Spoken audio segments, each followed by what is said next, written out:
Living History, World War II stories as told by those who were there.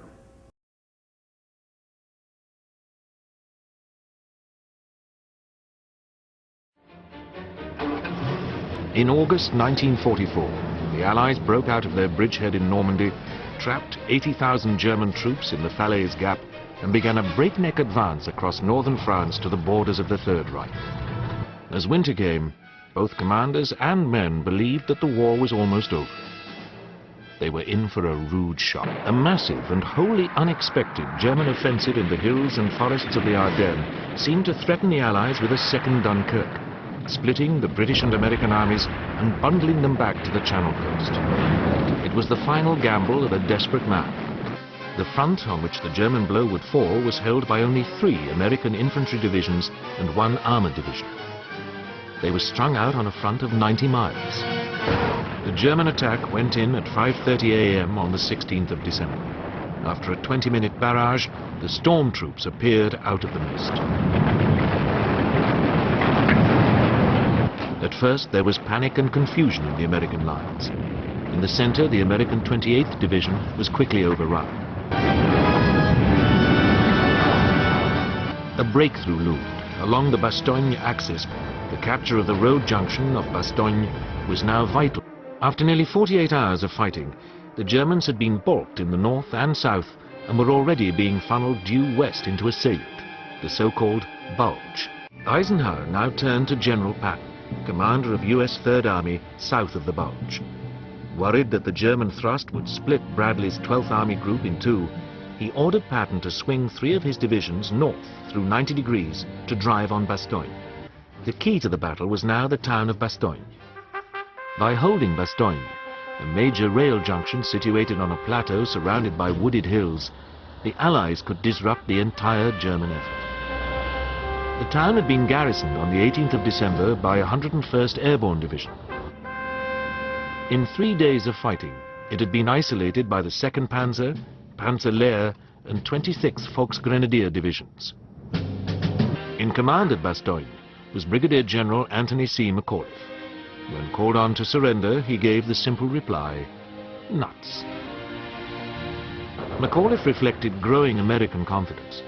The ferocious weather was beginning to clear, opening up the prospect of resupply by airdrop. The German assault on Bastogne was now driven by desperation.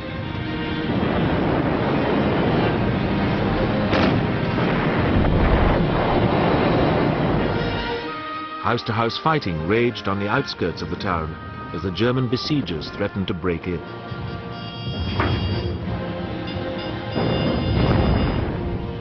Bastogne's defenders dug in and even managed to smile for the cameras.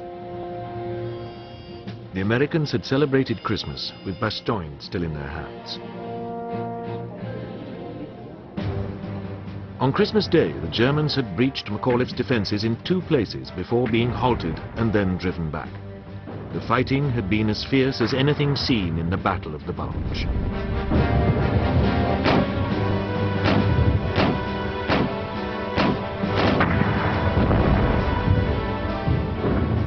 But it represented the last spasm of an offensive contained and soon to be rolled up.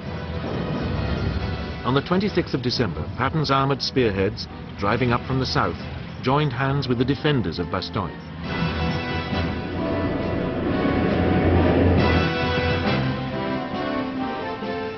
In a logistical tour de force, Patton had swung almost his entire army north to punch a gaping hole through the southern axis of the German advance.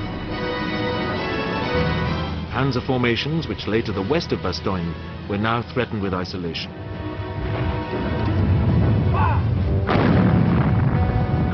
Like a boxer bouncing back off the ropes, the Americans began to pound the German armor trapped in the salient. Tough fighting still lay ahead, but the initiative had been reclaimed by the Allies.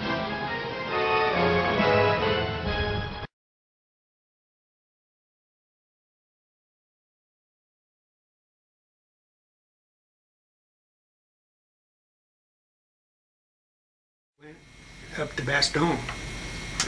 They weren't there yet. Okay. But when we got to Bastogne, they had they couldn't come through because we had quite a force there in Bastogne. But they went around us like a hole in a donut, like they say. And we were right there in that hole in the donut till we either surrendered or got relief. We were sure dug in our little foxholes. And you just had a certain area that this is where you're going to be, and when they come, this is what you got to do. I mean, there wasn't no place to go, so you're not going to run. Right. No place to run to. But it wasn't too long for Patton in 10th Army, I think it was, came up to break a hole in the donut. Yeah. And from then on, well, it was history. I lasted about, I don't know, 3 or 4 weeks in Bastogne. And then I woke up in the hospital. Oh, I know. They blew me out the foxhole. We used to build a foxhole and then put logs over the top of it because there's so many trees up there. But if you get a direct hit someplace, something happens, you know. And So I got a direct hit close to me someplace, and I don't know what happened after that.